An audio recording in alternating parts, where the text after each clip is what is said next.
और महिला के और बेटियों को न्याय नहीं दे रहे हैं। हम न्याय की मांग करते हैं, हमें सम्मान दो आपको हमने देश के लिए सम्मान ला करके दिया है महिला पहलवानों ने, उन्हें आप सम्मान वापस। हिंदुस्तान का नाम रोशन करती हैं विदेशों में जाकर, और जो हिंदुस्तान का गौरव का पल लाती हैं अपने मेडल के साथ, वो बेटियों को रोड पर घसीटा जा रहा है, मारा जा रहा है। कि महिला बाल विकास मंत्री श्रीमती स्मृति ईरानी जी 1 किलोमीटर के रेडियस पे संसद भवन के उद्घाटन समारोह में रहती है और बड़ी बेशर्मी से एक ट्वीट करती है। ट्वीट क्या करती है? अमित शाह जी के फ्रेम में वो आती है और कहती है कि ये फक्र की बात है। नमस्कार, मैं हूं सैफ, आप देख रहे हैं न्यूज़ फॉर सिटीजन। आज तमाम विपक्षी दल यानी कि तमाम जो महागठबंधन के लोग हैं सब शामिल हो रहे हैं, कैंडल मार्च कर रहे हैं। कैंडल मार्च दिल्ली में जो जंतर मंतर है वहाँ पर महिला पहलवानों के पक्ष में, समर्थन में पटना में तमाम विपक्षी दल, तमाम महागठबंधन के साथी कैंडल मार्च निकाले हैं। कैंडल मार्च इसलिए निकाले हैं कि जो यहाँ महिला पहलवान वहाँ बैठी हुई हैं उनके समर्थन में हम बातचीत करेंगे और जानने की कोशिश करेंगे जेडीयू के यहाँ पर कार्यकर्ता हैं और जेडीयू कार्यकर्ता हम जानने की कोशिश करेंगे आखिर आप लोग का ये आंदोलन कब तक जारी रहेगा, क्या कुछ कहना चाहते हैं? देखिए, आज देश में कानून व्यवस्था नाम की कोई चीज़ नहीं रह गई है। जिस तरह से महिला पहलवानों के साथ दुर्व्यवहार हुआ, उनके साथ रेप करने की कोशिश की गई, उनके साथ छेड़छाड़ की गई और उसके आरोपी आज खुलेआम घूम रहे हैं। सबको पता है कि दिल्ली पुलिस है जो केंद्र सरकार और गृह मंत्रालय के अधीन है, लेकिन वहाँ पर जिस तरह से अत्याचार हो रहा है, जो महिलाएं देश के लिए मेडल लाती है आज उसके सीने पर चढ़ करके उनके साथ दुर्व्यवहार हो रही है, उन्हें खींचाखींची किया जा रहा है,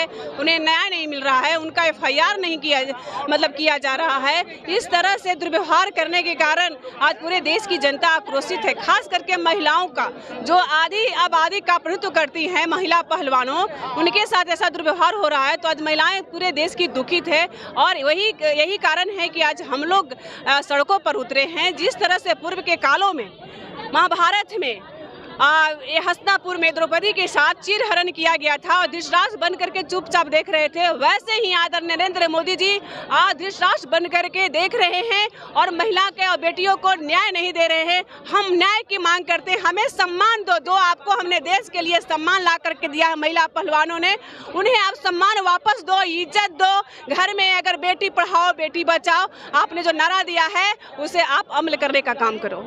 भारतीय जनता पार्टी बेटी बचाओ बेटी पढ़ाओ का नारा देती है, क्या इस पर भारतीय जनता पार्टी नहीं चल रही है?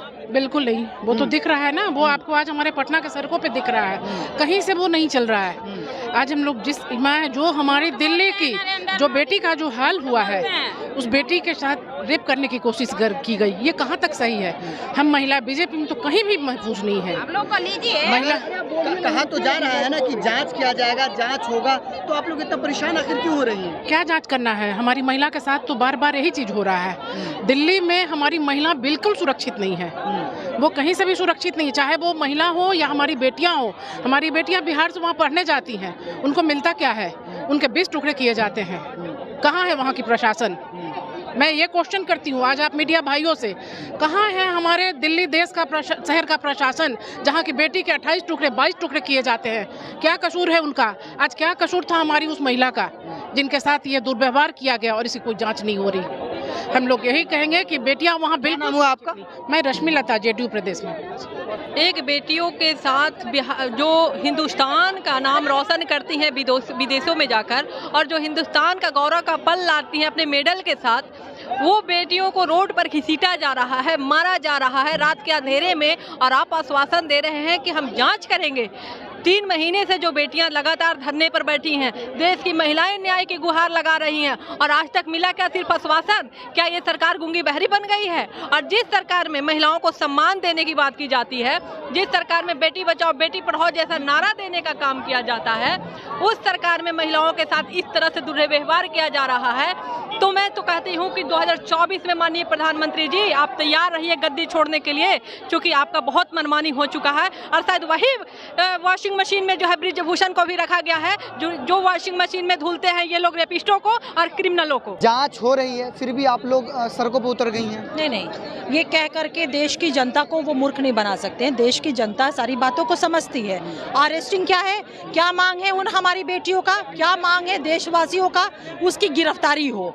गिरफ्तारी क्या है? इंडियन पेनल कोड में, CRPC में क्या कहता है इंडियन पेनल कोड में कि arresting is the part of the investigation. अगर इन्वेस्टिगेशन जारी रही है तो अरेस्टिंग क्यों नहीं? बिकॉज के in accordance with the law arresting is the part of the investigation.